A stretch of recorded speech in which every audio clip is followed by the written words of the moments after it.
যখন আমরা প্রকৃতির সান্নিধ্যে যাই তখন আমাদের মন যেন মুক্ত আকাশে উঠতে চায়। শহরের ব্যস্ততা ও কৃত্রিম পরিবেশ থেকে বেরিয়ে প্রকৃতির কোলে গেলে জীবনের প্রতি এক নতুন দৃষ্টিভঙ্গি জন্মায়। প্রকৃতির সৌন্দর্য শুধু চোখকেই তৃপ্ত করে না, বরং মনে এক প্রশান্তির পরশ ছড়িয়ে দেয়। গাছপালা, পাখির ডাক, বাতাসের দোল সব কিছু যেন এক নির্মল আবহ তৈরি করে। তাই নিয়মিত প্রকৃতি ভ্রমণ আমাদের মানসিক শান্তি, সৃজনশীলতা ও জীবনবোধ বাড়াতে সাহায্য করে। প্রকৃতির মাঝে সময় কাটানো মানেই নিজেকে নতুন করে আবিষ্কার করা।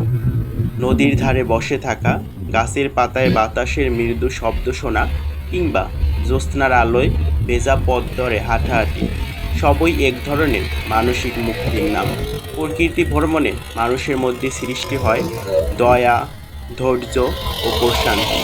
তাই সুযোগ পেলেই প্রকৃতির ডাকে সাড়া দেওয়া উচিত।